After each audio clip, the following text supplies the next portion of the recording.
Anglamaymiz shunday ekanligini. Kimdir bu narsaga ishonadi, kimdir rad etadi. Ikki ko'zimiz ochiq, lekin tafakkur ko'rmiz. U qarzdorlikdan qachon chiqa oladi? Hamda zikrlar bilan o'zgarishi mumkin bo'lsa, unda chakralar nimaga kerak? Biz faqat tanadan iborat emasmiz. Tanamiz namozda-yu, ongimiz bozordami? Chakralar bilan ishlash Allohga yaqinlashtiradimi? Bizdagi holat o'sgan variant, u urug'cha edi. Sana ana shunaqa musur fikring borligini ko'rsatib beryapti. Shunda uni yomonlik deb ataydi. To'g'ri. Bizning ta'limotimizda chakralar to'g'risida atamalar yo'q. Buni davolash turi deb nomlasak to'g'ri bo'ladimi? Men namoz o'qiyman, ibodat qilaman, lekin hech ham hayotim o'zgarmayapti. Sizga aynan shunday turmush o'rtoq nega berildi? Inson aslida nimadan qochadi? Siz kimdan jahllanyapsiz? Kimdan nafratlanyapsiz? Yaxshi ko'rish qo'limizdan kelmasa-chi? Anglamasak bu voqealar qayta-qayta yana takrorlanadi. Lekin menda yo'q u narsa deydi. Biz hayotimizning kinorejissorimiz. Keling, sizga eng asosiy savolni beraman. Men bildim degan kunimiz, o'ldim degan kunimiz. Agar men sizga aytsam, hayotimizdagi muammolar, ya'ni pul yo'qligi, munosabatdagi og'irliklar, kasalliklar bu faqat tashqi sabab bo'lmasa-chi, balki bu ichki bloklardandir. Bugun juda ham bahsli mavzuni ochamiz, ya'ni kimdir bu narsaga ishonadi, kimdir rad etadi, kimdir esa hayotida qo'llab katta o'zgarishlarga erishadi. Chakralar. Bu qanchalik to'g'ri? Shu mavzuni ochib berish uchun bugun podkastimga 16 yillik amaliy tajribaga ega, oliy ma'lumotli psixolog, xalqaro sertifikatlar egasi sohibi va Qunduzoy Bobonazarovnani taklif qildim. Podkastimizga xush kelibsiz. Rahmat Dilnoza. Meni taklif qilganingiz uchun juda ham xursandman. Qunduzoy opa, endi xalq tilida oddiy qilib, hamma tushunadigan qilib javob bering. Chakralar o'zi nima va uni bilish bizga nimaga kerak? Hozirgi paytda dolzarb mavzu chakralar hisoblanadi. Buning kirib kelishiga sabab 2500-3000 yillik tarixiga ega. Lekin hozir 7 xil rang, chakra deb ma'lumotlarga asoslanadigan bo'lsak, bunga 100 yildan oshiq vaqt bo'lgan. Endi birinchi navbatda buni ishlatganlar yogalar bo'lgan. Ular chakraligini bilmagan, chakra deb atamagan, lekin ular insonni uzoq davr kuzatgan. Uning yuzini, ko'rinishini, nafasini, hissiyotini tekshirishgan. Va shundan kelib chiqib, ular xulosaga ega bo'lishgan. Aytaylik, insonning belidan pastida taranglik bo'ladigan bo'lsa, demak, o'sha joyda insonda muammolar borligini aniqlashgan, qo'rquv borligini aniqlashgan, vahima borligini aniqlashgan. Agarda insonning aytaylik jinsiy holatida muammo bo'ladigan bo'lsa, demak, munosabatlarda muammoning borligini topishgan. Agar insonning qorindan yuqori qismida sovuqlik yoki issiqlik bo'ladigan bo'lsa, demak, insonning hayotida g'azab, jahl, nafrat borligini topishgan. Agarda insonning yuragida qanaqadir o'zgarishlar bo'ladigan bo'lsa, u yerda esa noroziliklar borligini bilishgan.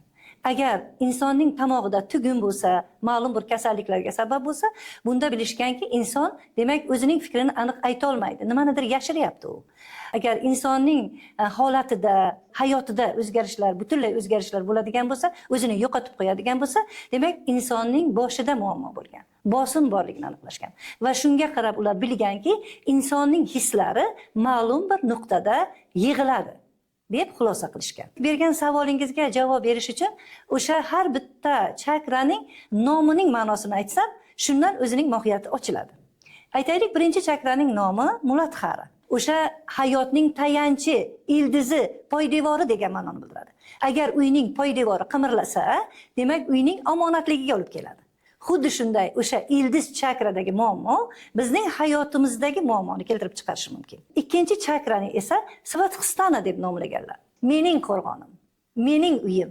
Uchinchi chakra Manipura deb nomlanadi. Mani degani gavhar degani, pura degani esa shahar degani. Demak, bizning ichimizdagi shahrimizning gavhari degan ma'noni bildiradi. Endi men hammasini aytib o'tirmayman-da, birdan 7 gacha olib chiqaman. Demak, birinchi chakraning nomi bu ildiz, bizning qo'rg'onimiz. Ikkinchi chakramiz demak bizning uyimiz qanday bo'lishi kerak? Oddiy til bilan aytsam, uchinchi chakra biz o'zimizning qo'rg'onimizni, oltinimizni qanday ochamiz? To'rtinchi bosqichga o'tadigan bo'lsak, biz qalbimizni eshitishimiz. 6 chakraga o'tadigan bo'lsak, bu bizning sofligimiz. 6 chakraga o'tadigan bo'lsak, bu idrokimiz, tafakkurimiz.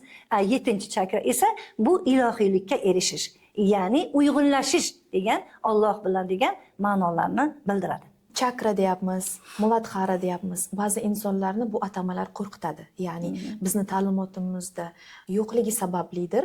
Buni o'rganishga, bu territoriyaga kirishga noto'g'ri qilib qo'ymayapmanmi degan qo'rquvlar bor. Bu aksariyat insonlarda bor, men buni bilaman. Shularga nisbatan qanday fikrdasiz? To'g'ri, bu rostdan ham o'zim ham bunga to'qnash kelgan paytimda shuni o'ylab qo'yganman. Negaki mavhumlik bizni qo'rqitadi, Dilnoza, har doim ham. O'sha ilmning ichiga kirib boraverganimizdan keyin qaysi bizga to'g'ri keladi, qaysi mos keladi, qaysi mos kelmaydi, o'shalarni ajratib olishimiz kerak. Hayot haqiqatlaridan, ilmlardan bizga berilgan, ular marjon deyiladi-da. Bizning ta'limotimizda chakralar to'g'risida atamalar yo'q. Namoz o'qiymiz, masalan, zikr qilamiz, musulmonchilikka xos ibodat qilamiz, to'g'riroq aytsam, duo qilamiz. Lekin bizda chakra degan narsa yo'q, shuning uchun bizni biroz adashtiradi. Lekin aslini olib qaraydigan bo'lsak, o'zimizning o'sha islomimizda ham bu aytilgan 7 xil kasallik deb nomlangan. Aytaylik, birinchi chakrani biz muladhara deb nomlaydigan bo'lsak, ilmiy jihatdan bu yoqqa yondashadigan bo'lsam, u qo'rquvlarni, masalan, yo'qotishlarini, ertadan qo'rquvni, vijvani omon qolish uchun qo'rquvlar bo'lsa agar, islomda esa bu tavakkalchilik, Allohga tavakkal qilishdan qochish yoki Allohga tavakkal qilishni bilmaslik deyiladi. Chunki bizga rizq nasibani Alloh beradi. Demak, biz rizqimizni Alloh bergandan keyin unga tavakkal qilishimiz kerak. Aslida shu unga tavakkal qilsak, bizning rizqimizni mo'l-ko'l qilib berishi mumkin, to'g'rimi? Biz shundan qaysi zikrni qilsak, Allohga tavakkal qilsak, rizqimiz ko'pligini anglashimiz kerak bo'ladi-da. Ikkinchi chakraga o'tadigan bo'lsak, Svathistana deb nomlanadi va u jinsiy hayotimizni, munosabatlarimizni, turmush o'rtog'imiz bilan bo'lgan munosabatlarni anglatadigan bo'lsa, islomda esa u shahvat va hirs deb nomlanadi. Bu ham bir kasallik, to'ymaslik, o'shanga qaram bo'lib qolish va hokazo. Mana shulardan tiyilishimiz kerakligi aytiladi. Uchinchi chakraga o'tadigan bo'lsak, bu Manipura deb nomlanadigan bo'lsa, biz aytdik, inson o'zining gavharini topishi kerak, o'zining oltinini topishi kerak. Ya'ni inson o'zi muvaffaqiyatlarga erishishi, idroki, shular to'g'risida gapiradigan bo'lsak, bizda esa u kibr va nazorat deb nomlanadi. O'ta kibrga berilib ketmasligimiz kerak. Men deyishimiz kerak emas. Biz nimaga erishadigan bo'lsak, hammasida Allohga suyanishimiz, Allohga tavakkal qilishimiz kerakligi yotadi. Sizni tushunishimcha, siz hozir islomdagi qalb kasalliklariga urg'u beryapsiz. Demak, qalb kasalliklari bu tushunishimcha ilmiy jihatdan chakralarning yopilishi bilan bog'liq. Mana shu sizning faoliyatingiz chakralarni ochishdan iborat va buni davolash turi deb nomlasak to'g'ri bo'ladimi? Bunga boshqacha yondashishimiz kerak bo'ladi. Mijozlarimga, menga kelgan insonlarimda o'sha holatlar, men hozirgi aytgan hissiyotlar darajasida qarayman. Hissiyotlari qay darajada, qaysi hissiyoti balandroq, yuqoriroq, qaysi hissiyotiga e'tibor berish kerak, qaysi hissiyotini chiqarishi kerak o'zidan. Chunki insonlarimiz shundayki, unga aytsangizki, sen Allohga tavakkal qilgin, men namoz o'qiyman, ibodat qilaman, lekin hech ham hayotim o'zgarmayapti deydi ba'zi insonlarda. Lekin biz qanchalik darajada o'shanga ibodat qilyapmiz yoki qanchalik darajada biz oldimizda Allohning borligini his qilgan holdami yoki tanamiz namozda-yu, ongimiz bozordami? Qay ma'noda biz uni keltirib chiqaryapmiz? Shular nuqtai nazardan, hissiyot nuqtai nazardan unga yondashib boraman. Har qaysining o'rtadagi muvozanatini olaman.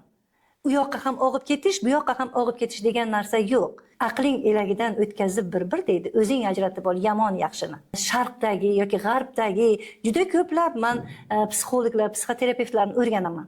Lekin u bizning mentalitetimizga, bizga to'g'ri kelmaydigan qismini men ishlatmayman.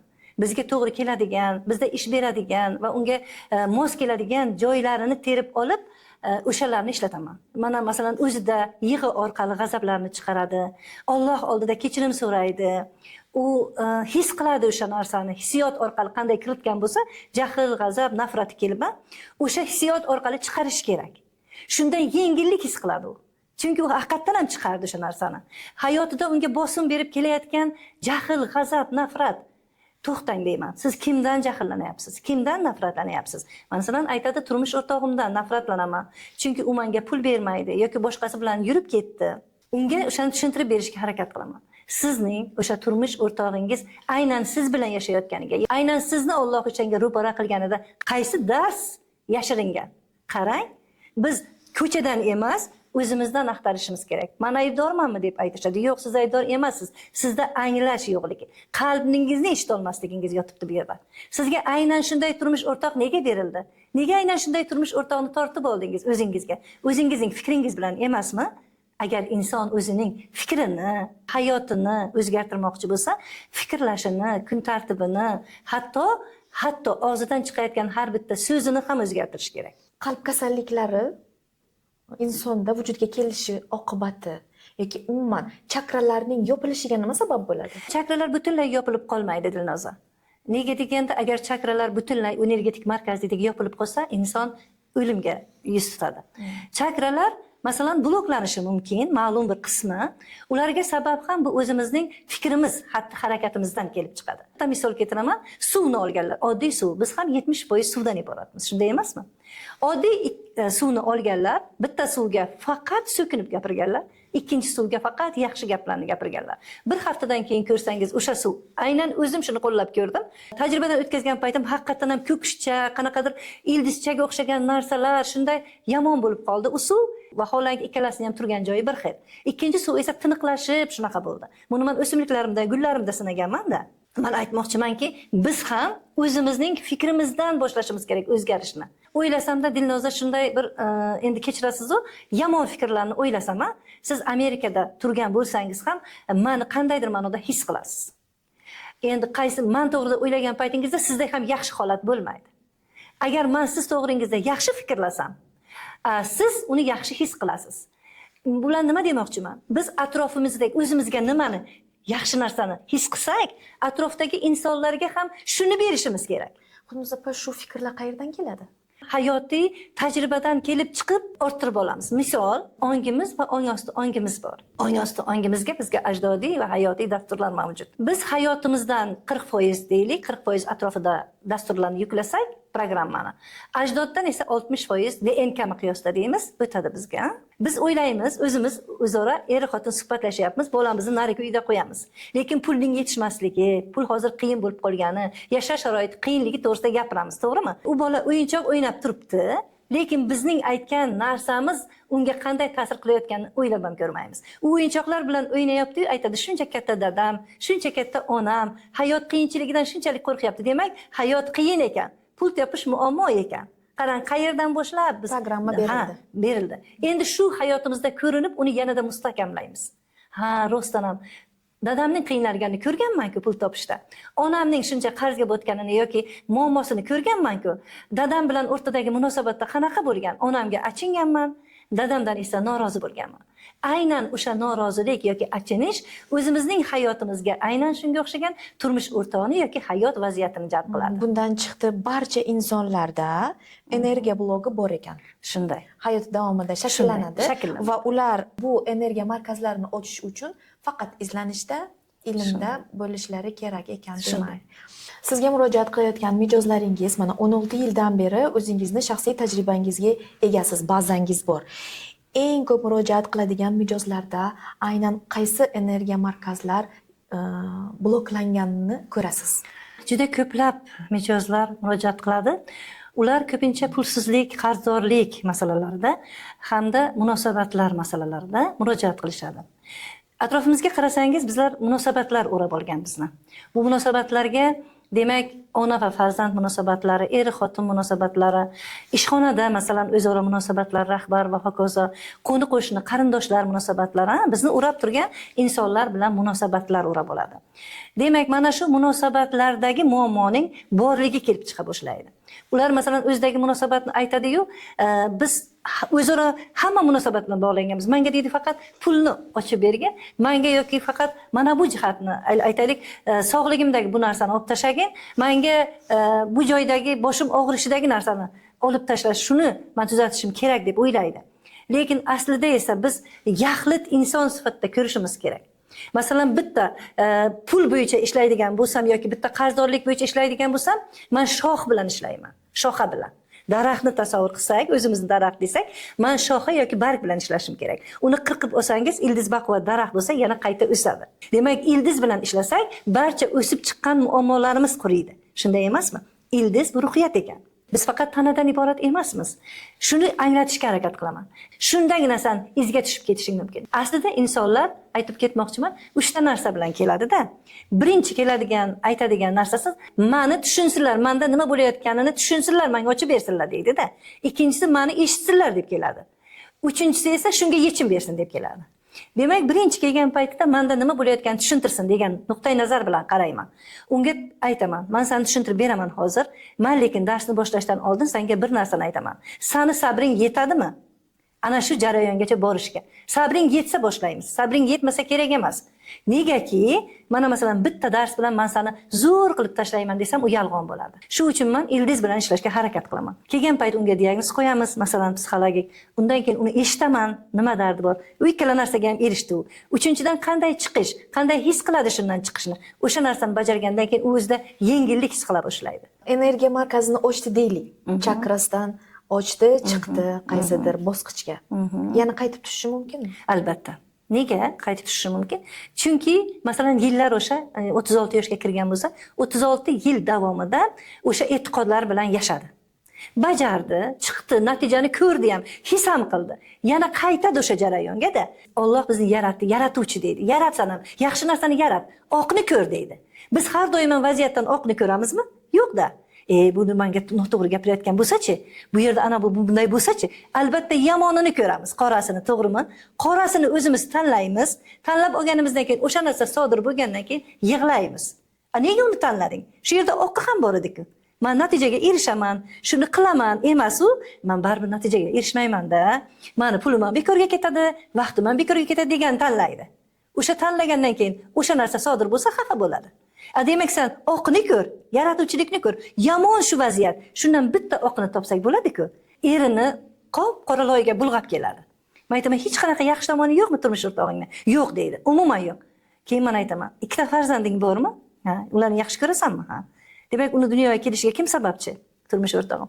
Bitta oqi bor ekanmi? Bolalarni yaxshi ko'radimi? Ularga kiyim-kechak olib beradimi? G'amxo'rlik qiladimi? Demak, oq tomonlari ko'p ekan-ku. Demak, biz uni ko'rmaymiz. To'g'rimi? Biz faqat qorani ko'ramiz. Demak, qorani ko'rganimizdan keyin hayotimiz qoralardan iborat bo'ladi-da. Biz agar yaxshi tomonni ko'rsak, yomon bo'lyapti shu. Yig'lab turibsiz, yomon bo'lyapti. Lekin o'shani oqini ko'rishimiz kerak. Biz ko'pincha biz bilan yaxshi bo'lgan o'rtoqni yaxshi ko'ramiz. Ikkalamiz inoqmiz, zo'rmiz, Yana bitta uchinchi o'rtog'imiz bor, uni yoqtirmaymiz. Nega yoqtirmaymiz? U shartaki, yuzingizga to'g'risini aytib ketadigan, u bizga yoqmaydi. Men aytaman, o'sha o'rtog'ingni ko'proq yaxshi ko'rishing kerak. Nima uchun deydi? Chunki sen o'sha shartaki yuzingga aytib ketadigan insonni yomon ko'rishingni u ko'rsatib beryapti. Seni ana shunaqa musur fikring borligini ko'rsatib beryapti. Uni bundan ham ko'ra yaxshi ko'rishimiz kerak, shunday emasmi?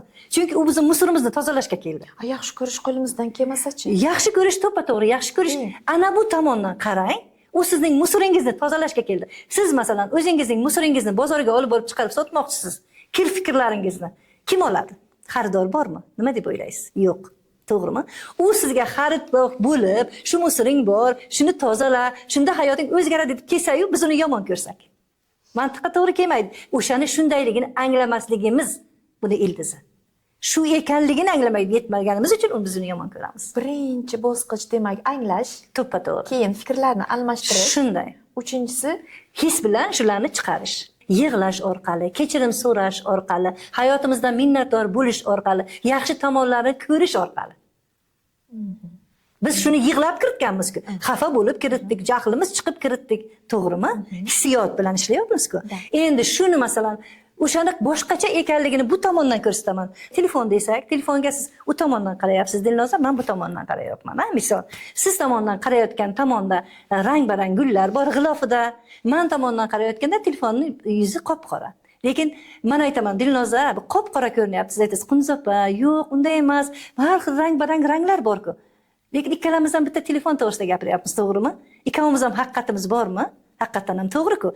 Men lekin Dilnoza tomonga o'tib qaray qani, rostdan ham rang-barang gullari bormi desam, u muvozanat yaxshilangan. Siz aytsangiz Qunzopa tomoniga o'tib qaray, qani o'sha tomon bormi desangiz, tortishuv yo'q munosabatimizda, shunday emasmi? Lekin biz undan tushishni xohlamaymiz, anglamaymiz shuni, shunday ekanligini. Agar mana shuni anglatishni boshlaganimdan keyin, rostdan ham bu inson meni hayotimga bekorga kirib kelmagan ekan deb o'ylay boshlaymiz. Hayotimizdagi insonlar hammasi bizga dars uchun keladi demoqchimisiz? To'ppa-to'g'ri. Har bir hayotimizda kelayotgan insonlar bizlarga dars berish uchun keladi. Yaratgan egam buni bizga ro'para qilib anglagin deydi. Nima dars berayotganini deydi. Tasavvur qiling. 1-sinfdan 2-sinfga 2 baho olsangiz qayta topshiramiz, atrobotga qilamiz, to'g'rimi? Yoki oliygohda 1-kursdan 2-kursga o'tish paytimizda atrobotga qilmasak o'tmaymiz. Lekin Alloh bergan qaysi darsni qaytib topshirdik? Hech qachon qaytib topshirmaymiz Allohga, to'g'rimi? O'shani dars ekanligini ham anglamaymiz. Qachonki biz o'sha darsni bizga berayotganini, uning tagida nima yotganini, bu dars bejizga emasligini anglab yetgan paytimizda yo'q, bizning hayotimiz o'zgarishni boshlaydi. Anglamasak bu voqealar qayta yana takrorlanaveradi. Yana mukammallashaveradi, yana murakkablashaveradi, og'irlashaveradi va bizga tanamiz bo'ylab kasalliklarni ham keltirib chiqarishni boshlaydi. Buni mashina deylik, tanamizni. Lekin Alloh bizga har kuni yo'l belgi ko'rsatar ekan. Lekin biz uni anglamaymiz. Tanamiz orqali, yaqinimiz orqali, begona hatto odamlar orqali ham bizga yo'l belgi beradi.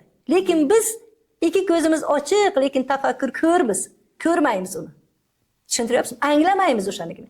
Agar biz anglamaslik oqibatida biz mana bu mashinamizni pachaq qilamiz. Bu degani kasal qilamiz, muammoga uchratamiz. Tushunyapsizmi? Agar uni biz anglasak edik, yo'l belgisiga qarab haydasak edik, tana mashinamizni, bizda muammolar kamayar edi va bo'lmas edi, sog'lom bo'lardik. Shunday yashar edik ham. Ba'zi insonlar aytadi, mani o'rtog'im yoki turmush o'rtog'im mani nimagadir ayblayapti. Demak, menda shu bor desak, lekin menda yo'q u narsa deydi. Menda yo'q narsani ko'rsatyapti deb bilmaydi o'zidagi narsani. Shunaqa ham bo'lishi mumkinmi? Bo'lishi mumkin. Turmush o'rtog'imiz bizni rashk qiladi. Lekin u narsa sizda yo'q. Misol, nega meni rashk qiladi? Menda turmush o'rtog'im meni rashk qiladi, noo'rin rashk qiladi deymiz. Lekin siz hayotingizda, yaqinlaringizda kimningdir turmush o'rtog'i rashk qilib yoki o'rtog'i, dugonasi erini rashk qilgan bo'lishi mumkin. O'ta kuchli rashk qilib hayoti buzilgan yoki buzilish arafasida bo'lib qolgan bo'lishi mumkin. Yoki ota-onasida yoki ota qattiq rashk qilgan yoki ona qattiq rashk qilgan bo'lishi mumkin. Endi unchalik emas u ham rashk qilgan, lekin yoki akasi bo'lishi mumkin, yoki opasi turmushga chiqqan bo'lsa, turmush o'rtog'i bo'lgan bo'lishi mumkin. Anglayapsizmi? Endi u unday emas, lekin bor rashk deydi. Bu o'sgan variant. Bizdagi holat o'sgan variant. U urug'cha edi. Urug'ni ekkan edik biz ongimizga. Endi bu o'sib chiqyapti. O'sha yerga shuni yomon ko'rib, masalan, dugonamizning turmush o'rtog'ini yomon ko'rib, biz urug'chani ekkan edik, misol keltiraman. Yoki dadamiz, onamiz va hokazo. Atrofimizdagi, bizning atrofimizdan boshqa joyda bo'lmaydi. Endi urug'cha o'sib chiqdi, turmush o'rtog'imiz ko'rsatib beryapti. Ikkalamiz kinoga bordik. Mana bu yerda ekran osilgan, orqada kinoproyektor. Nur tushib turibdi. Dilnoza, sangamni ko'rmaylik dedim. Nimani ko'ramiz dedingiz? Keling, o'zbek kino ko'raylik. Ikkalamiz bordikda ekranni yirtdik. Bizlarga o'zbek kino kerak. Lekin devorga yana shu nur tushaveradi, to'g'rimi? Endi biz borib devorni sindirdik. Kerak emas bu film bizga, kerak emas. Lekin narigi devorga yana shu nur tushadi. Agar biz boshqa kino ko'rishni istasak, kinoproyektordagi lentani o'zgartirishimiz kerak. Shunday emasmi? Biz kinoproyektormiz. Mana bu yerga qo'yilgan lenta, bu bizga ekilgan fikrlarimiz. Ko'ryapmiz endi biz hayotimizning kino rejissyorimiz. Turmush o'rtog'imizga aytdikki, sen meni noo'rin rashk qil. Shu rolni bajar dedik. Misol, o'sha keltirgan fikrdan kelib chiqib, qaynonamizga siz injiqlikni bajaring, chunki buvim shunaqa injiq edi. Siz o'ynang shuni. Yana kimdir rollarni berib chiqay ekanmiz. Ular rollarni o'xshatish qilib tushuntiryapman. O'ynayapti, endi bizga yoqmayapti. U ko'rsatib beryapti, Dilnoza, o'sha yerdagi lentani boshqa qo'y, menga boshqa rol ber. O'sha yerdagi noto'g'ri fikringni tuzat. Biz uni anglamaymiz. Aslida biz boramiz, ekranni yirtamiz, urush, janjal qilamiz.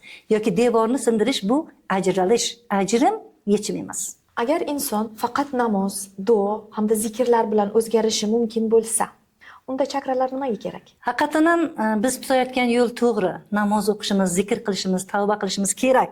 Lekin insonlar shunday qilib keladiki, oldingizga, men tavba qilyapman, namoz o'qiyapman, zikr qilyapman, lekin qo'rquv ketmayapti-ku mendan deydi. Unda qo'rquv hissiyoti ichida turibdi-yu, namoz o'qiydi. Masalan, qo'rquv hissiyoti ichida turibdi-yu, zikr qiladi. Lekin uning fikri yo'q. Masalan, namoz o'qiyotgan paytimizda ham e'tibor bersangiz, rakatlarni unutib qo'yamiz. To'g'rimi? Bizning fikrimiz ketib qoladi o'sha boshqa joyga. Agar u biz aytayotganday, biz aytganda zikr qilib, biz aytayotganda namoz o'qisa, unda rezultat, natija bo'ladi, lekin shunga uning sabri yo'q va uni anglamasdan qiladi. Shuning uchun menga deydi, qo'rquv ketmayapti deydi. Sen boshqacha yo'lni menga ko'rsatib ber deydi. Tushunyapsiz? Unga bizlar masalan yechim beradigan paytimizda o'sha senga shunaqa qo'rquving bo'lgan, mana bu qo'rquving esa seni birinchi chakrangda joylashgan, o'sha joyingda blok bor desangiz, ha, bu menga yechim qo'ydi va diagnoz qo'ydi deb hisoblaydi. Bizlar masalan sabr qilgin, masalan shu zikr qilgin, ana tavba qilgin, namoz o'qigin desak, bu har doimki o'zim o'rgangan narsalar-ku deydi. Ularni qilib men bundan chiqa olmayapman-ku deydi. Shunday paytda bizlar buni ilmiy jihatdan hozir rivojlanib kelayotgan, odamlarni ko'proq qiziqtirayotgan narsalar to'g'risiga o'tamizda, keyin men aytaman, ana shu yerda o'sha sen o'ylayotgan qo'rquving mana bu yerdagi zikringda, mana bu yerdagi namozingda, mana bu yerdagi holatingda ham ishlatib ketsang, sen bundan chiqasan deyman. Ko'plar aytadi, bu ilm tasdiqlanmagan, isbotlanmagan deb qochishadi. Inson aslida nimadan qochadi? Inson aslida mavhumlikdan qochadi. Hamma gapirayotgan odamlar insonlarga yaxshi bo'lsin, ularning manfaati uchun ishlasin deb gapiramiz, lekin ba'zan bu ularning rivojlanishiga to'siq bo'lib qolishi mumkin. Mana shu ilm to'g'risida men bilmayman-ku, bu noto'g'ri bo'lsa-chi, meni hayotimni noto'g'ri tomonga o'zgartirib tashlashadi-chi, yoki men ma'lum bir aqidalarga noto'g'ri ish qilyapmanmi degan holatlar bu mavhumlik inson uchun. O'sha mavhumlikni qachonki unga ochib bersangiz, u nimaga borayotganini bilsa, u albatta bu bilan ishlaydi. Ba'zi odamlar chakralarim bilan shug'ullanyapman, energiya markazlarimni o'chayapman, ammo ahvolim yomonlashdi, battar deydi. Bu nimadan sodir bo'ladi? Endi yaxshi bu ham, lekin masalan men kuzatmadimki, men shug'ullangan mijozlarimning yomon ahvolga tushishidan. Bu ham qanday yondashuvdan kelib chiqadi. Hozirgi bizning odamlarimiz ko'pincha o'sha omon qolish uchun yashayapti-da, ko'pchilik, to'g'risini aytsam. Shu uchun u chakra bo'yicha ishlashni boshlagandan keyin uning hayotida ma'lum bir darajada ijobiy tomonga o'zgarish bo'la boshlaydi. Buni o'zi ham his qila boshlaydi. Endi biz masalan shug'ullanib tepaga ko'tarilganimiz sayin undagi shu muammolar oqibatida ichkariroq kiritib qo'ygan agar sog'lomsizliklar bo'ladigan bo'lsa, ana o'sha sog'lomsizliklar ko'rinadi. Biz o'rganganmiz, boshimiz og'risa bitta analgini yeymiz, taqataq ta'sir ko'rsatadi-da. Biz lekin o'sha muammo bilan ishlayotganda o'sha muammo kuchaygani bu yomonlik deb qaraymiz. Aslida esa unday emas. Hayotida o'zgarish tomon ketyapti u. Buni anglab yetkazgandan keyin u o'shani ham oq tomonni ko'radi. Demak, meni hayotimga o'zgarish kirib kelyapti degan nuqtai nazarni berishimiz kerak unga. Mana shu sodir bo'layotgan o'zgarishlar unga yoqmaydi-yu, bu uni yomonlik deb ataydi, lekin bu o'zgarayotgan ahvoli u uchun rivojlanish bo'ladi. Aslida rivojlanish bo'ladi. Aslida uni ochib berishimiz kerak shu paytda. Qanday bo'lyapti? Nimaga u ana bu tomonini ko'rgin desak, u o'sha mavhumlikdan chiqadi hamda u o'zida haqiqatda o'zgarish bo'layotganini seza boshlaydi. Misol pul bilan bog'liq energiya markazi bilan ishlasa, chakrasi bilan va ishdan ketadi. Shunda uni yomonlik deb ataydi. To'ppa-to'g'ri Dilnoza, ishdan ketadi. Lekin u aslida yaxshilikka bo'lib chiqadi. Chunki u o'sha joyda ishlasa, uning pulga bo'lgan munosabati ham o'zgarmaydi, hayoti ham pul bo'yicha o'zgarmaydi. Boshqa joyga borgan paytida esa u shunday bo'ladi. Menga shunday bir mijoz uchradi, u qarzdorlikdan chiqmoqchi. U qarzdorlikdan qachon chiqa oladi? Qachonki u past energetikada yashayapti-da, u yotsa ham qarzdorlikni o'ylaydi, tursa ham qarzdorlikni o'ylaydi, misolda. Endi, masalan 24 soat bo'lsa, bir sutkada 2 minut bu affirmatsiya qilsa, boring 2 soat shug'ullansin, ertalab namozga kechqurun, qolgan 22 soatni u qarzdorlik bilan ishlasa, uni hayotda o'zgarish bo'lmaydi. Men aytaman, 24 soat mobaynida sen boy insonday fikrla, sen boy insonday yasha. Ana o'shanda seni hayoting o'zgaradi. Qanday qilib? Biza o'ylaymiz, shu holat bo'lsin, keyin men o'zgaraman. Unday holat bo'lmaydi. Oldin sen o'zgar, o'sha holat keladi. Avval his qil. Ha. Keyin sen bu holat keladi senga. Ro'y beradi. Keyin ishonmaysiz, 30-kuni uyimdan ham chiqaryaptilar, qarzdorligim uchun deyapti. Lekin meni ichimda deyapti, boy insonning holati deyapti. Ishonmaysiz, Toshkentga borib, biznesmen hozir u. Auditoriyamizni hozir tinglab turgan mijozlarimiz orasida chakralar bilan shug'ullanmoqchi bo'lgan insonlar bordir. Shularga boshlash uchun birinchi amaliy qadam nima? Nima maslahat berasiz? Birinchi amaliy qadam qaror qabul qilishdan boshlasin. Men hayotimni o'zgartiraman.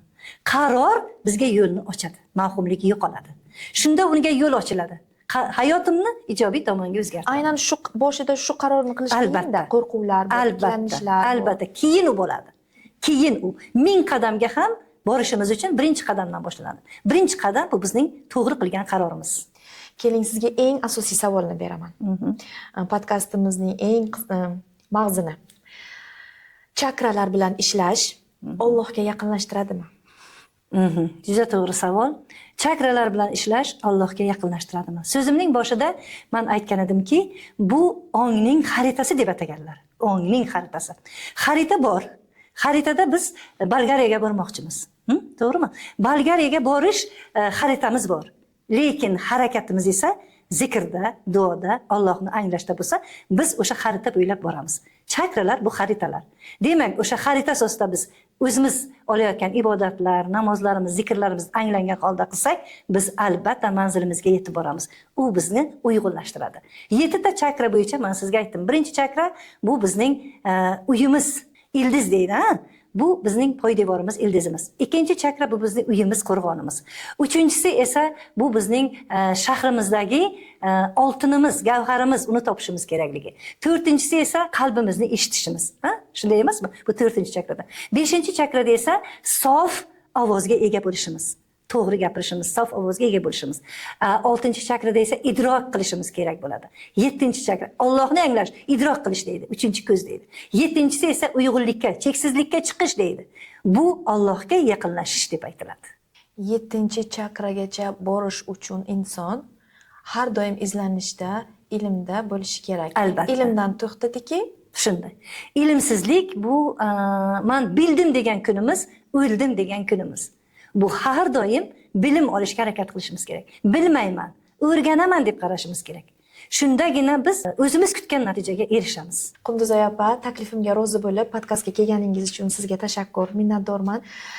Bugungi podkastimizdan foydali ma'lumotlarni auditoriyam ko'rdi deb o'ylayman. Sizga buning uchun tashakkur va ishlaringizga omad tilayman. Men ham siz ishlaringizga omad tilayman, sizdan minnatdorman va ko'rishguncha deb qolaman, xayr demayman.